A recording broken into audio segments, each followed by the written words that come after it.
I'm Drew Williams, and this is how you sell without selling out. Roger's that. All right, ladies and gentlemen, after multiple years of attempting to get together, it is my pleasure to introduce you to one of my sharpest, most determined, most well-respected friends that I have. He went to Harvard of Texas. He went to Texas Tech. He went to Harvard of Harvard for a negotiation class. He was the former, top dog-ish at Tinder, which a lot of y'all have swiped right. Maybe you swiped left.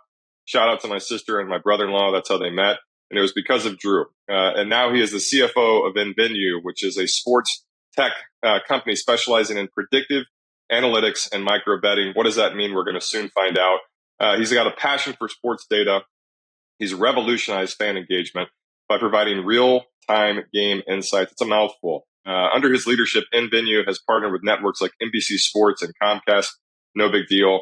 And his expertise in AI and machine learning drives nVenue's platform. He's truly shaping the future of interaction in sports technology.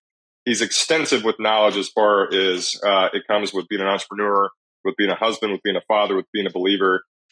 He's my friend. His name is Drew Williams, and I'm excited because I've been a part of the journey from afar with nVenue, which used to be called something. What was it originally called?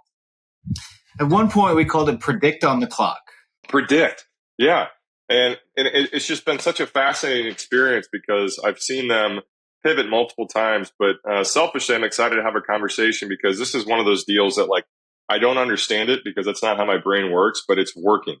So with all that being said, Drew, welcome to Roger's That. Thanks for joining us. Yeah, thank you for having me. It's been a long time getting to this point, but I'm excited to have a conversation. Yeah, how was the intro? Was shout out to Texas Tech and Oklahoma and to Harvard. But what did I miss? You have such an extensive and such an incredible background at such a young age. Was there anything that I forgot to bring up? No, the Harvard of the South and Texas Tech appreciates that shout out. Yeah. No, I appreciate the introduction. It was robust, mostly true. But my thesis and my mantra in life is family first. I want to be known as a family man when it's all said and done. Whether that's a husband, a father, a son, a brother, a good friend. All of that comes first to me. Being a believer is a big deal to me. And work comes after that. Work is really important to me as well. And we'll get into that and some of the fun things I've done at Tinder and what we're doing at nVenue and home building real estate things as well to tie into what you do, Rogers. But that is very much secondary to my faith and family. And I let that be known. And then, after that comes the Cowboys and my Sooners and NASCAR and all the fun things that come along with being a sports fan. So, and Star Wars. I know you're a Star Wars guy. I am a super fan of Star Wars. You could definitely say that. My kids are enjoying it as well, and I'm reliving it through them. Wow, getting to watch it for the first time. So yeah, I'm going to throw Drew under the bus. His favorite character in the history of the Star Wars franchise is Jar Jar Binks, and so that's a red flag. But we're gonna move past it. So let's talk about your background.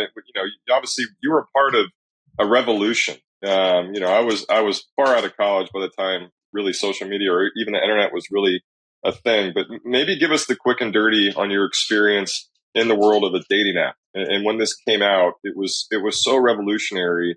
I want you to talk about the good and the bad, right? And what you learned and being just a family oriented guy where, as people get to know you throughout this conversation, you really don't fit the bill for a typical dating app person. But you obviously saw the potential in it, and it organically led you to nVenue and what you're doing now. But maybe give us the background on kind of how that all, just started. Yeah. And really quickly before Tinder, I'll share just a quick snapshot of my growing up and how I got to where I'm at today. So, my mom worked full time as an executive at a HR company in Dallas.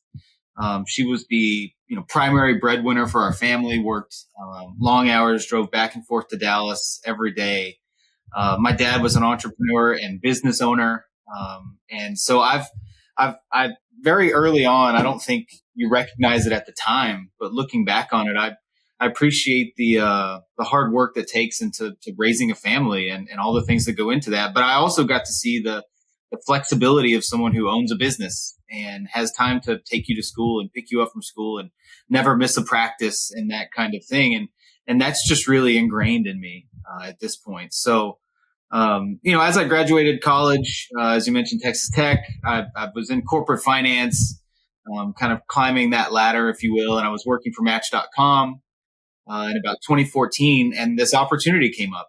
And it was this little startup called Tinder. And there was this company out in California that had some really big ideas and big growth, but there wasn't a ton of infrastructure around that team. And they said, hey, does anybody want to go, be boots on the ground from a finance and operations perspective? And I raised my hand and I said, I understand where this is going. It's kind of permeating across my friend group, if you will. I was at that right age and I jumped on. And was there anything at that point? Like, were you single when this happened, or were you married?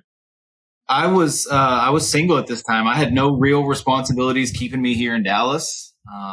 And again, that combined with, I could see the power of what Tinder was already starting to do and the kind of virality it was having in those early days. And I realized this is going to be something really powerful and big. I don't think anybody realized just how big and powerful and kind of landscape changing for dating and interaction it was going to have. But a lot of the people in the room maybe were a little bit older, were married, had kids, and didn't even really know the effect of what Tinder was having on folks. But I saw that pretty early, and so I said, "Yeah, I'm all in. I'm ready to do that." Was it innocent at first? Like, did you see it? You're like, "Oh my God, this is so awesome!" And people can, gamify dating, and the people that maybe don't know how to socialize or don't have access to, going out to target-rich environments, they're going to find their person. Or did you immediately be like, "All right, let the creeps come out"? What was the first launch in your head? Yeah, I've talked about this before in a few different kind of mediums. What I called it, and maybe it was just me, I called it the under the table app. People realized that this interaction creating tool called Tinder was cool, and you could meet people, and there was lots of other people joining, but you would do it under the table. You didn't want, it was almost a kind of an embarrassing thing to be online dating at that time. It had a really negative connotation to it. But as you would go out and you'd have dinner with friends and you'd see people doing it, and then you'd start talking about it, and it kind of became commonplace for folks of our demographic, and that's when I kind of thought this is going to be something really powerful. I believe something like this has staying power, and I want to be a part of it. And it was so early. But even in those early days back in 2014, the user growth was just astronomical. Now it took some time to get to the revenue, but the scale of this was already surpassing the biggest dating apps in the world in its very, very early days. Wow! So that was something really exciting, and I, like I said, I jumped on board and never looked back. So as a guy that doesn't really understand the term AI, I mean, like, I understand what it is, but I don't understand that world. Would you consider Tinder to have been an AI company? Like, was there AI integration? Like, was that obviously wasn't like not hot, but it wasn't like a word that we use daily like we do now. But was that kind of your first, experience with something like that? I would say yes and no. I would say no in that we didn't necessarily know that it was the kind of pure AI as people talk about it today. But what the team did is they built this algorithm that would match people based on how likely they are to be compatible.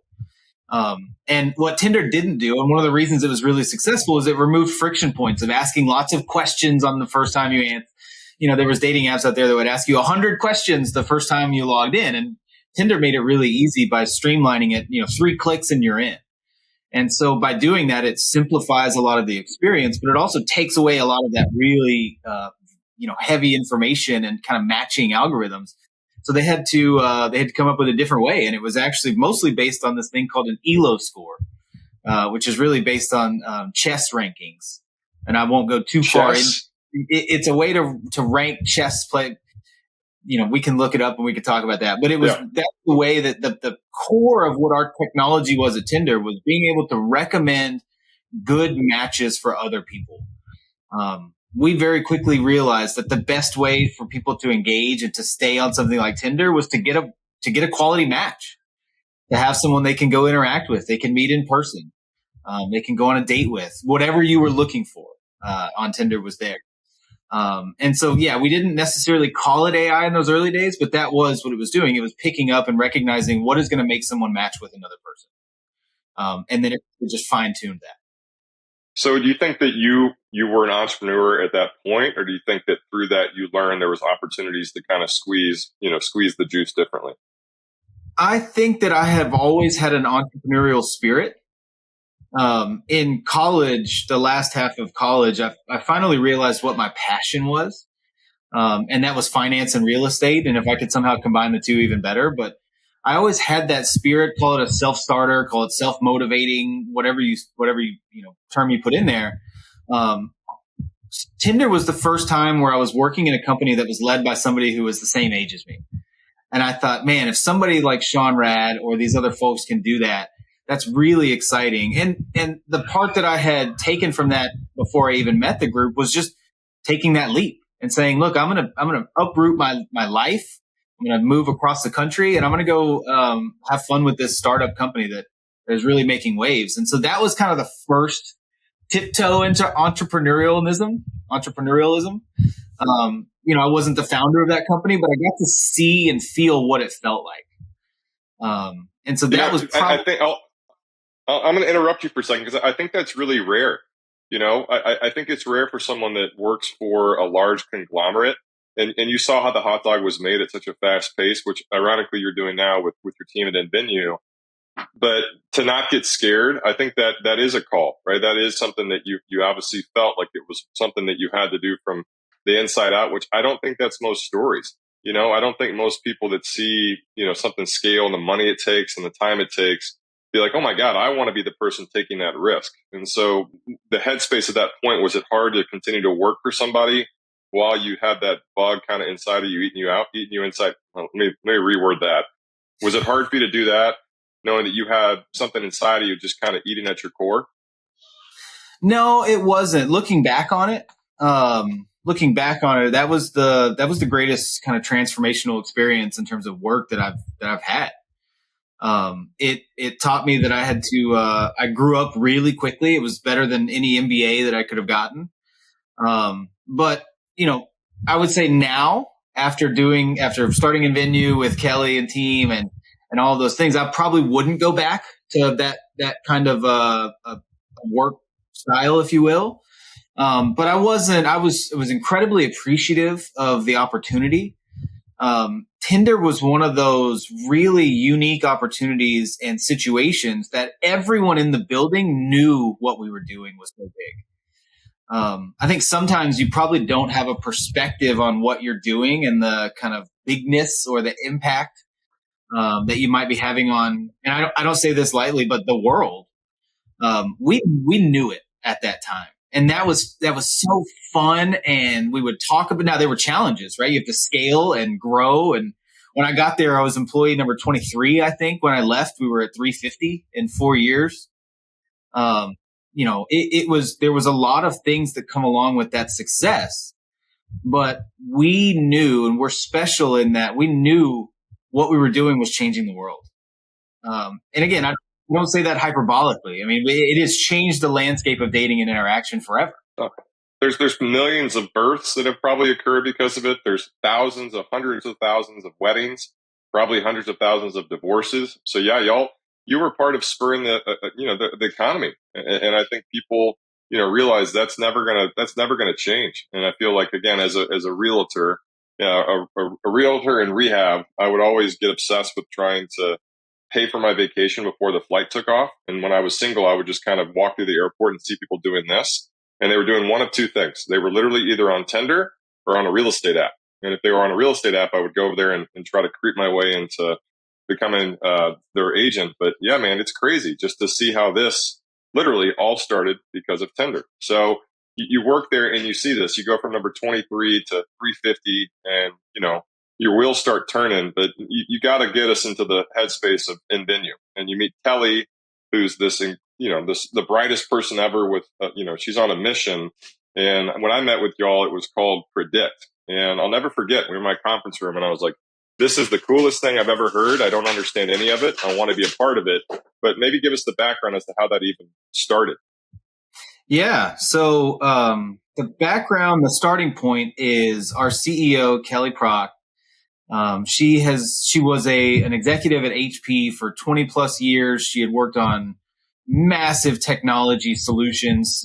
She was basically creating the first supercomputers, leading these teams of 300 and 400 people in the engineering group. And she tells the story that she was in a conference in Munich and with a bunch of these heads of streaming company, or what are known now as streaming companies, HBO and Amazon, and she was checking Astro scores.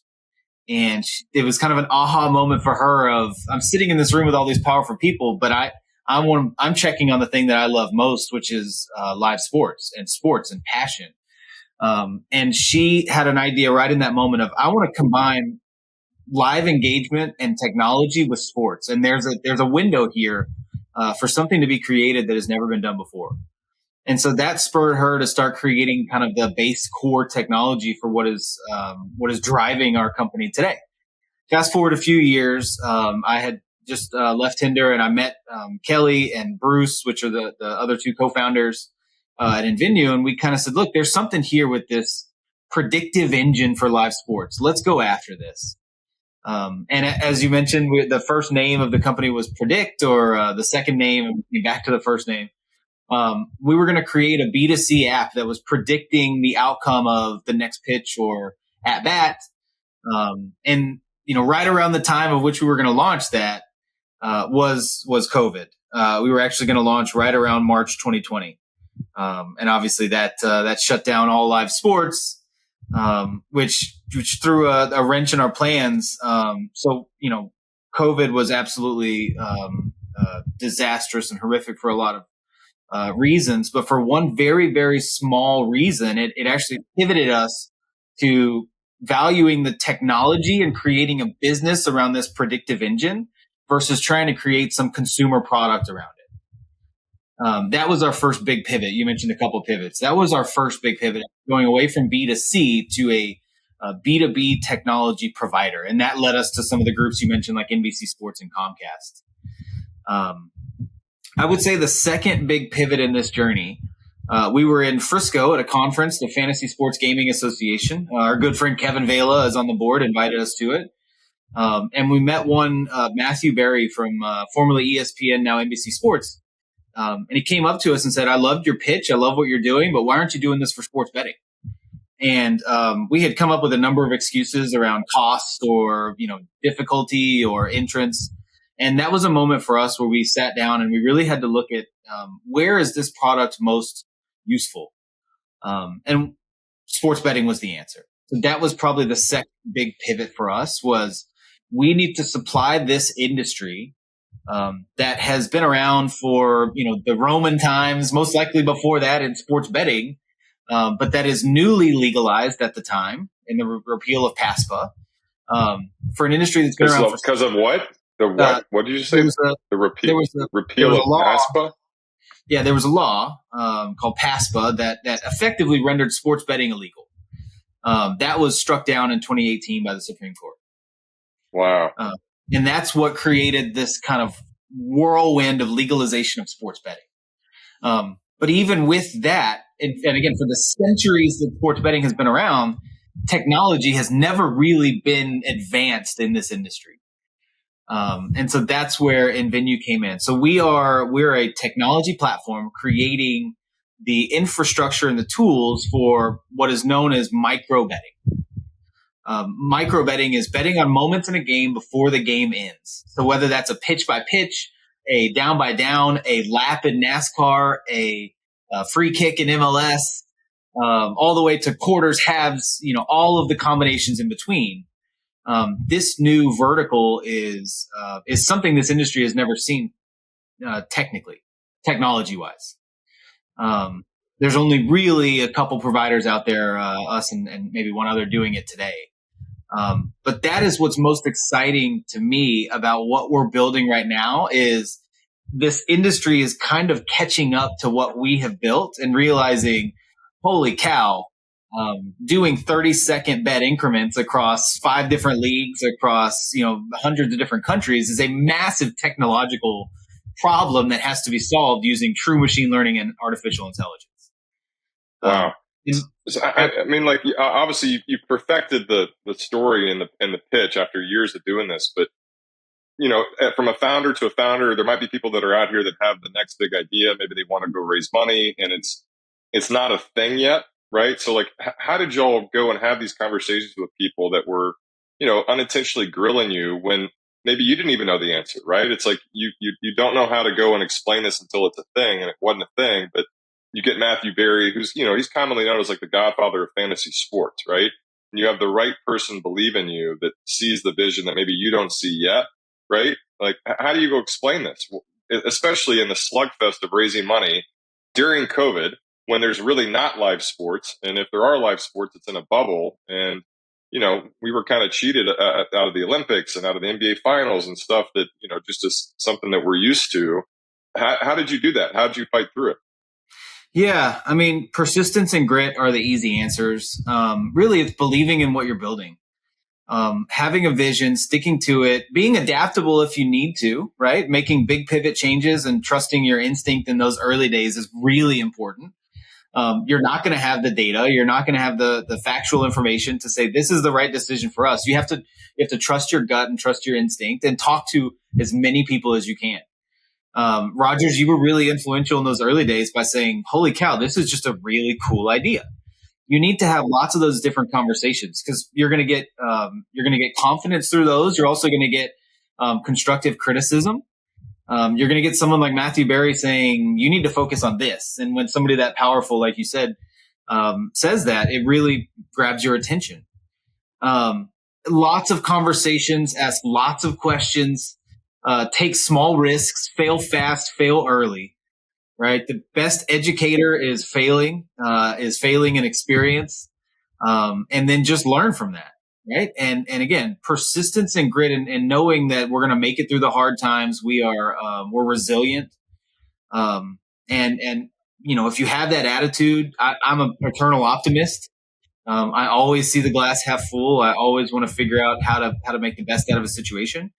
Maintaining that attitude and that foresight, is a big part of it.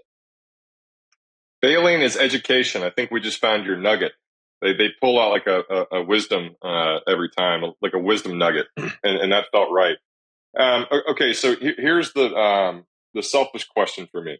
I've spent my real estate career. I always wanted to work, for lack of a better way of putting it, with my heroes, and rarely did I come out on the other side being a bigger fan of said heroes, except for a handful. Shout out to Jason Terry and Deion Sanders, who I will always be better fans of because of the way they treated me, and they're loyal and great people. A lot of the rest of y'all, not so much. So my question is this. Once you became in the sports business, right, and micro betting, these things that, again, it's you created an entire vertical, a new language on something that is, thousands of years old for the most part. What was it like being a fan in an industry that you were monetizing? Not as a professional athlete, obviously. What was that like? Did it become something where you saw yourself losing the innocence? Was it hard for you to be a father and watch sports games with your kids? Or maybe you haven't had that challenge ever, which would be great.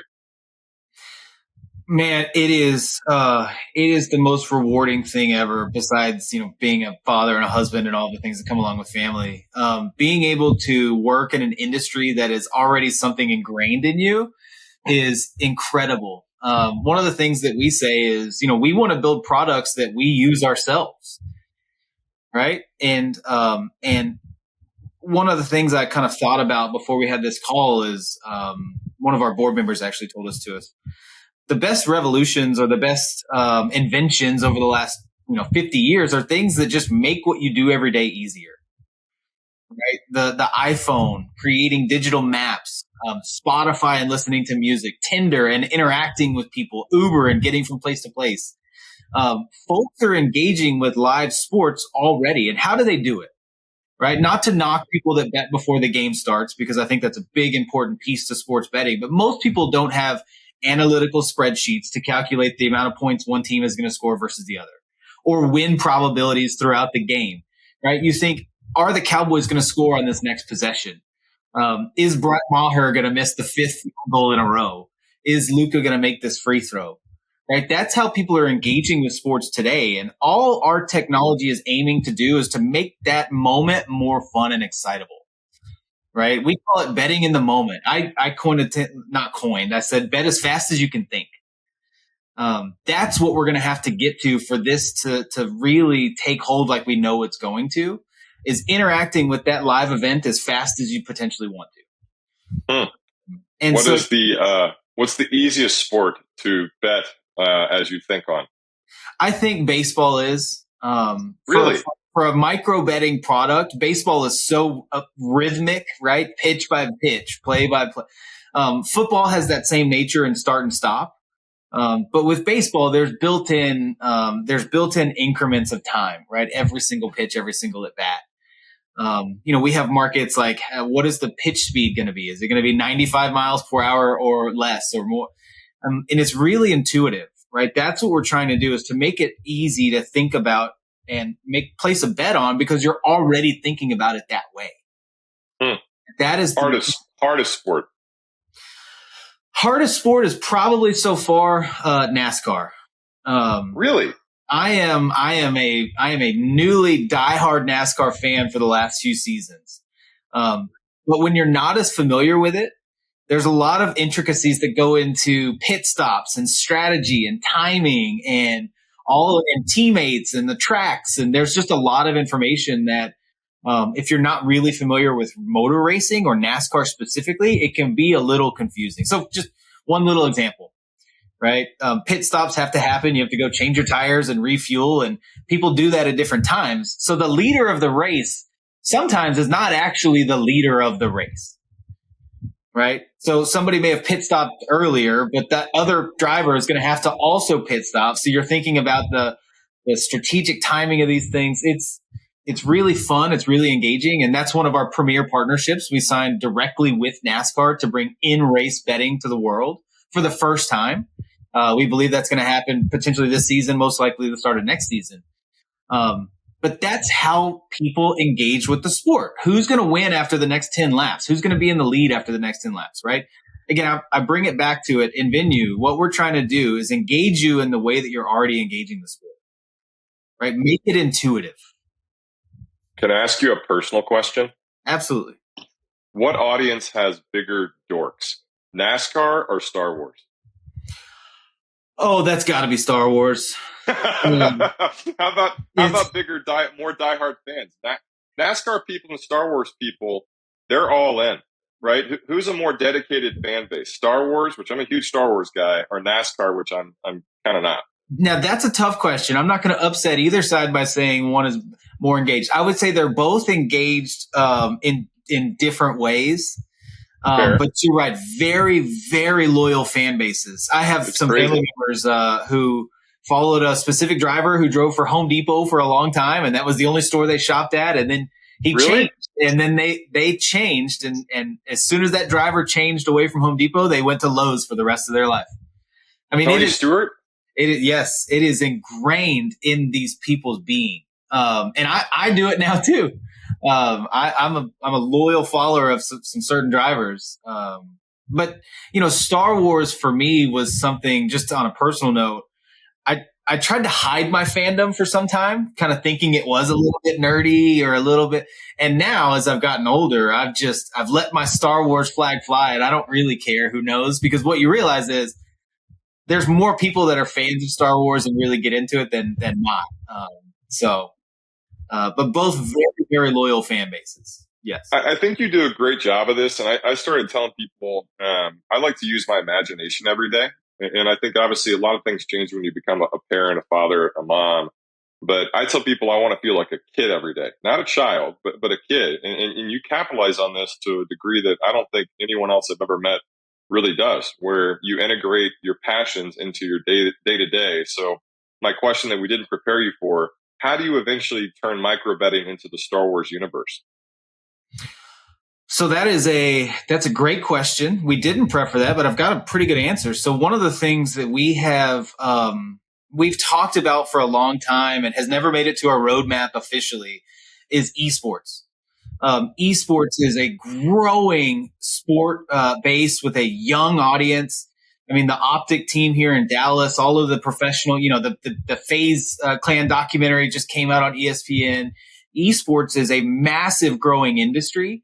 And while that focuses on a few select games now, I think that is going to grow tremendously. So absolutely, if there's a multiplayer Star Wars game one day where you can bet on the outcomes or micro bet on who's going to score the most points, that is something I would be thrilled to take part of. But that is the connection, and that's where this is going. And I'll take it back to NASCAR really quickly.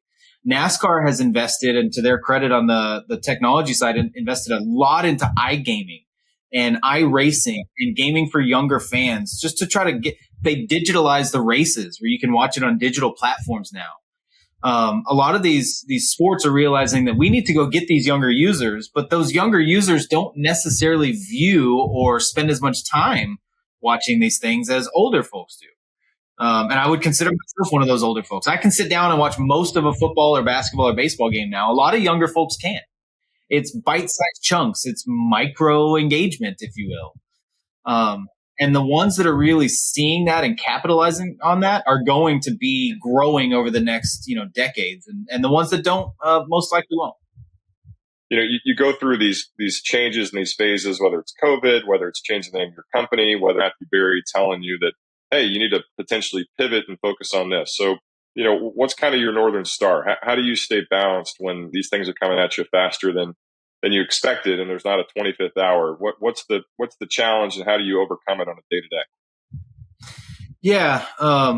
Being a company that is early stage, that is trying to drive a vertical forward, just maintaining vision, maintaining the strategy, sticking to it, but adapting when you need to, is really important. One of the challenges we have is, and I don't know if your audience watches Marcus Lemonis, but he has a quote in that, The Prophet, where he says, "Wake up wondering what are we going to do today, not do we have to do. What are we going to spend our time on today? What is the most effective use and efficient use of my time today?" Because there's 100 things we could be doing in this for this company, in this industry right now, but we have to know these are the things that are going to advance us the fastest. We will get to all those other things. Like we said, esports, sports like cricket is a massive audience, but we have to maintain our focus and strategy on the things that are going to drive value for the business today. And our CEO, Kelly, I've mentioned her a few times, is laser focused on just what is that right step path for us, and keeping us all accountable and holding us to that. So that's the business side.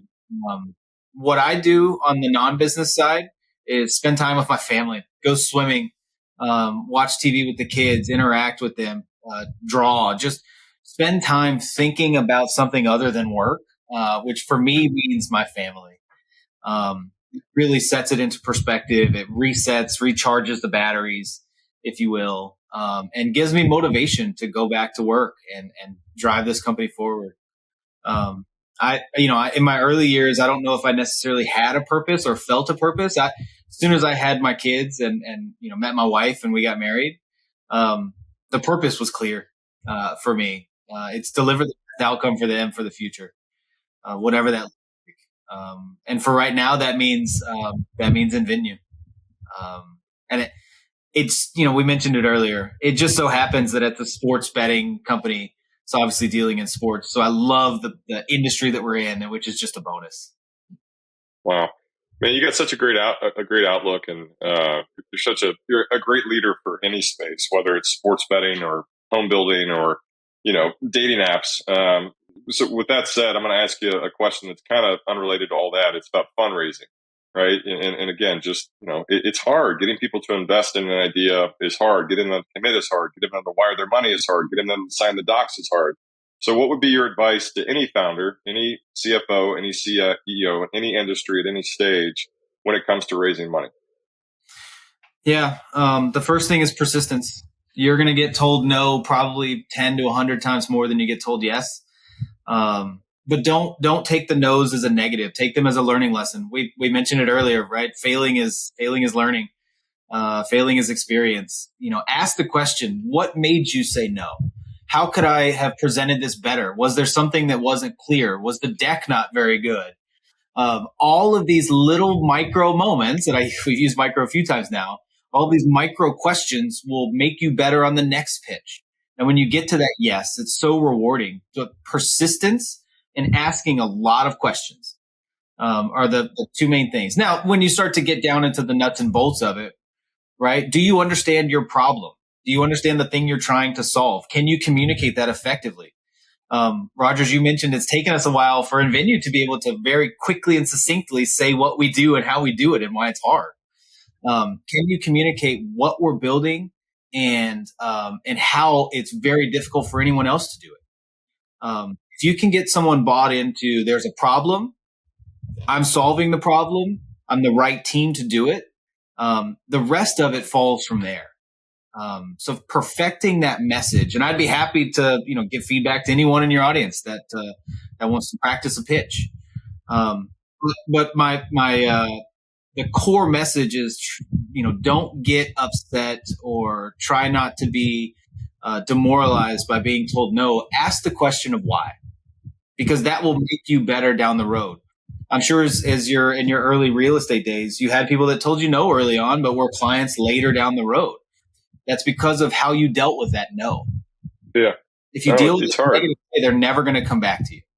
Yeah, I agree. I mean, it reached a point where I think my biggest fear was somebody saying yes, right? Which sounds twisted, but you get used to it. It's a blessing in disguise, which again is why you've got such a balanced way to lead such a substantial company. So a couple cliche questions, and then we'll wrap it. Best advice you've ever received?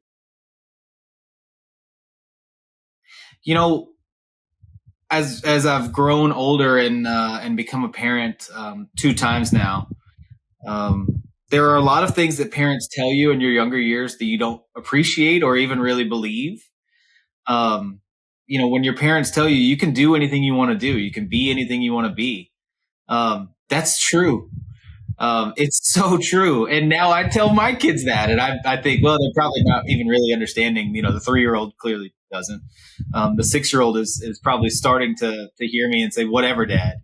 But it's so true. When you put your mind to something, when you have a belief, when you are persistent, you can be anything you want to be. You can do anything you want to do. That's the great part about this world and the country that we live in, is we have the freedom to go chase these passions.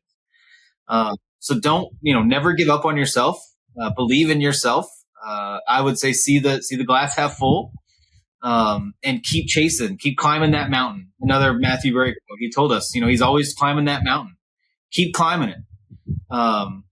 And something that I don't know if it can be taught or if it's inherent, but be a self-motivator, right? Don't let anyone else drive you. Wake up ready to drive yourself that day. I have it's almost an angst of I'm not doing enough. I need to be doing more, whether that's with my family, with my work, with my faith. I'm always a believer that there's more to do. Now that there's time to rest, right? There's time to reflect. But there's always more to do. Don't let someone else tell you need to go do it. Go do it yourself. Because you can do anything you want to do. Listen to your parents also at the same time. Man, last question. How do we best support you? Whether it's going to nVenue, whether it's following you on social media, whether it's pitching you an idea, what's the best way to support Drew Williams? Yeah, the kind of common things. We have all of the LinkedIn's, the YouTubes, follow us there. If you're a follower of Friday Night Baseball on Apple TV, go watch us. The metrics in that is us. We provide those metrics. On a tongue-in-cheek basis, if you know any Texas legislators, recommend that they approve sports betting in 2025. Texas needs this. We want this. We need it to happen.